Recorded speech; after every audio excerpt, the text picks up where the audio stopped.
The year 33 AD stands as the most significant coordinate in the history of human consciousness, yet it is often buried under the weight of sensationalism and the modern craving for the hidden or the forbidden.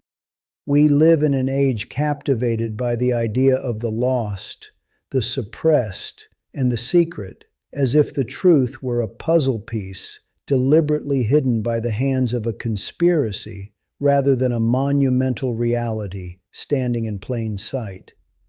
When people speak of lost manuscripts or shocking discoveries regarding the ancient work of that era, they often wander into the realm of the Gnostic or the apocryphal, hoping to find a version of Jesus that conforms to their own contemporary anxieties or their desire for an esoteric mysticism. However, as one who has spent decades poring over the textual witnesses of the first century, I can tell you that the most shocking thing about the year 33 AD is not what was lost, but what was preserved. The true work performed in that year was not a secret rite or a hidden doctrine intended for an elite few, but a public, cosmic, and forensic act that fundamentally altered the relationship between the Creator and the created. To understand this, we must move past the shallow intrigue of sensationalist headlines and enter the disciplined study of the manuscripts that actually exist, the history that actually happened, and the theology that actually saves. There is a common confusion today that suggests the early church engaged in a systematic erasure of alternative histories, leaving us with a sanitized version of the events of 33 AD. This narrative appeals to the modern mind because it justifies our skepticism and our preference for the underdog story. People look at fragments of the Gospel of Thomas or the Gospel of Mary and imagine they have found a suppressed truth that the Council of Nicaea or some shadowy ecclesiastical body feared.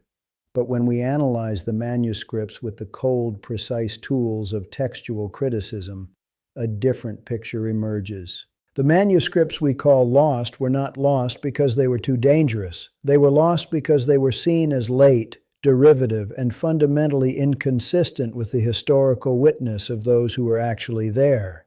The shock is not that these documents exist, but that anyone would consider them more reliable than the thousands of early fragments, such as P52 or the Great Uncials, which anchor our understanding of the New Testament in the very soil of the 1st and 2nd centuries. A shallow faith is easily swayed by the novelty of a newly discovered scroll, but a mature faith recognizes that the truth does not require the crutch of secrecy to maintain its power. To grasp the ancient work of 33 AD, we must look at the manuscript evidence for the Passion narratives themselves. The documentary evidence for the trial, crucifixion, and resurrection of Jesus Christ is more robust than that of almost any other event in ancient history. When we speak of manuscripts, we are speaking of the physical breadth of history. We possess fragments that date within decades of the original compositions, a feat unparalleled in the study of Plato, Aristotle, or Caesar. This textual density provides us with a high-resolution view of the theological claims being made in the immediate aftermath of the crucifixion. The work of 33 AD is framed in these texts not as a failure or a tragic end to a prophetic career, but as the fulfillment of a specific ancient architecture of redemption. From the perspective of Isaiah 53, which is the foundational blueprint for the 33 AD narrative, the work was the bearing of iniquities. The manuscripts do not show a community trying to make sense of a disaster. They show a community recognizing the completion of a legal and spiritual transaction that had been predicted for centuries. Theological depth requires us to analyze the specific language of the work performed on the cross. In the Greek manuscripts of the Gospel of John, we find the word tetelestai. This is a word of immense weight, often translated simply as "it is finished," but its implications in the first century were deeply rooted in the world of accounting and legal obligation. It meant that a debt had been paid in full. When we analyze the ancient work of 33 AD through the lens of the single word, the shocking discovery is not a hidden gospel, but the realization of a finished substitution, This was not a work of moral example alone, nor was it a mere political protest against the Roman occupation. It was a forensic satisfaction of divine justice. The manuscripts tell us that in 33 AD, the ledger of human rebellion was closed for those who are in Christ. This is intellectually demanding because it requires us to accept a reality where justice and mercy meet in a way that is both terrifying and beautiful. It forces us to confront the gravity of our own nature and the magnitude of the grace required to reconcile us to a holy God. Historically, we must consider the environment of Jerusalem during that fateful Passover. The city was a tinderbox of messianic expectation and Roman pragmatism. The work of Christ in 33 AD took place at the intersection of these two worlds. Pontius Pilate and the Sanhedrin were not merely characters in a drama. They were representatives of the highest earthly powers of the time, and their involvement underscores the public nature of the work. The manuscripts record a trial that was a mockery of justice, yet they present the outcome as the ultimate expression of divine sovereignty. This paradox is the core of the Christian faith. The discovery we must make is that the events of 33 AD were not a hidden mystery for the initiated, but a historical fact that demanded a response from every level of society. The Roman centurion at the foot of the cross, the grieving women, the fearful disciples, each of them was a witness to a work that shattered the boundaries of their previous understanding. When we study the historical context, we find that the Church did not invent the significance of 33 AD much later. Rather, the significance of 33 AD invented the Church. Furthermore, the textual integrity of the manuscripts we possess allows us to see the development of doctrine as a process of clarification, not invention. Many contemporary voices suggest that the divinity of Christ or the nature of his atoning work was a later addition, a theological gloss applied by subsequent generations. But the earliest manuscripts, the ones that were never lost, indicate a high Christology from the very beginning.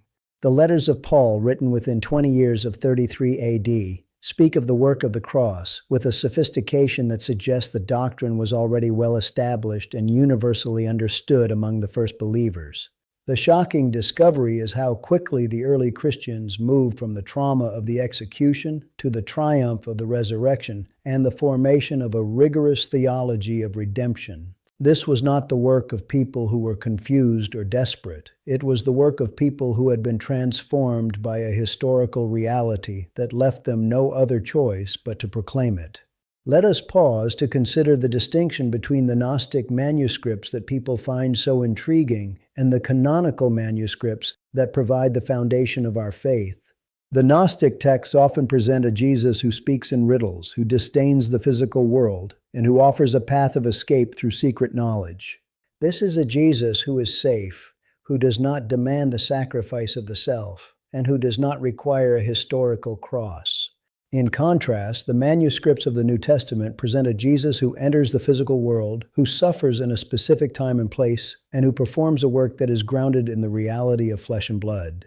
The ancient work of 33 AD is shocking precisely because it is so visceral. It is not an idea, it is an event. It is the blood on the wood and the stone rolled away. Those who prefer the lost manuscripts often do so because they want a religion of the mind, a philosophy that they can control and manipulate. But the theology of 33 AD is a theology of the heart and the will, a call to surrender to a truth that is objective and external to ourselves. In the study of manuscripts, we also encounter the concept of the variant. Skeptics often point to the thousands of variations between different copies of the New Testament as proof that the text is unreliable. But for the serious scholar, these variants are not a source of doubt, they are a source of confidence. The sheer number of manuscripts allows us to cross-reference and reconstruct the original text with an accuracy that is impossible for any other ancient work. This is the work of textual preservation, a silent, centuries-long effort by scribes and scholars to ensure that the message of 33 AD reached us intact. The shock here is not that there are errors in the copies, but that the message itself remains so strikingly consistent across different languages, cultures, and centuries. The doctrine of the atonement, the reality of the resurrection, and the necessity of faith are present in every major manuscript tradition. The truth was never lost, it was multiplied, When we talk about the ancient work in 33 AD, we must also address the silence of the lost manuscripts on the matter of the empty tomb. The canonical witnesses are unanimous in their focus on the physical resurrection as the validation of the work of the cross. Without the resurrection, the work of 33 AD would have been nothing more than another tragic footnote in the history of Roman Judea. The shock of the resurrection is the ultimate disruption of the natural order. It is the moment when the ancient work shifted from the payment of a debt to the beginning of a new creation. The manuscripts do not treat this as a metaphor or a spiritual vision. They treat it as a hard historical fact that changed the lives of those who witnessed it. This is where many modern seekers stumble. They want the manuscripts to be a collection of wise sayings or moral teachings, but the manuscripts insist on being a record of a cosmic event that demands our total allegiance. We must also look at the liturgical and historical continuity that these manuscripts represent. The early church did not just read these texts, they lived them. The work of 33 AD was commemorated in the breaking of bread and the sharing of the cup from the very earliest days. This communal memory is itself a kind of manuscript, a living document of the faith that has been passed down through the generations. When we analyze the lost manuscripts, we find no such continuity. They are the relics of isolated sects that eventually withered and died because they lacked the historical and theological weight to sustain a living community. The canonical manuscripts, however, have fueled the life of the Church for 2,000 years. They have provided the intellectual and spiritual nourishment for millions of Christians, from the Desert Fathers to the great reformers and beyond.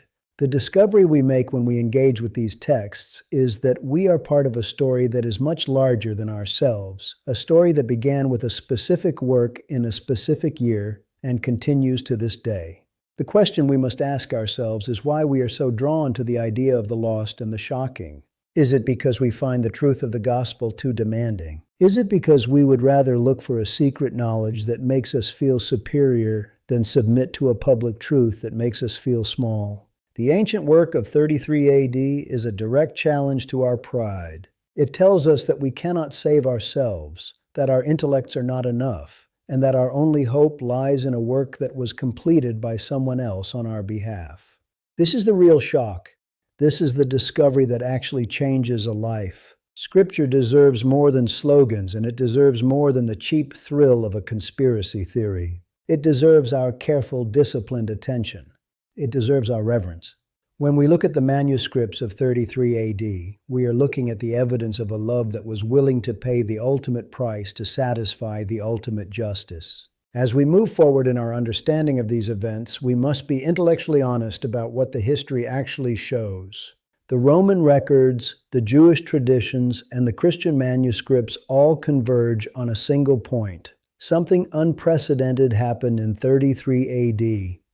The discovery is not a hidden scroll, but the realization that the work of Christ is the hinge on which all of history turns.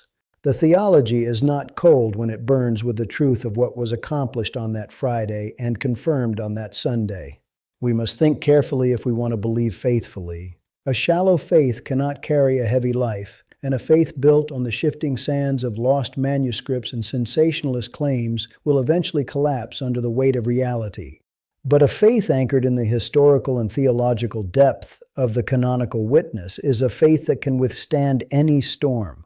I have spent my life in the company of these ancient witnesses, and I can tell you that they never cease to reveal new depths of the wisdom and the grace of God. Every time I return to the manuscripts, I am struck by the precision of the language and the boldness of the claims. The ancient work of 33 AD was not a quiet, hidden thing. It was a shout that echoed across the centuries. It was the moment when the silence of the heavens was broken by the cry of the Son of God. To understand this is to move from the curiosity of the seeker to the conviction of the believer. It is to move from the fascination with the lost to the gratitude for the found. The manuscripts were not lost to us. We were lost to the truth until these manuscripts found us. In our current culture, which prizes the new and the novel, we must be the ones who hold fast to the ancient and the true. We must be the ones who are willing to do the hard work of study and reflection. We must be the ones who refuse to be satisfied with the superficial. The year 33 AD is not a mystery to be solved, it is a reality to be inhabited. The shocking discovery is that the work is already done. There is nothing left for us to add, nothing for us to uncover that will change the fundamental nature of what was accomplished.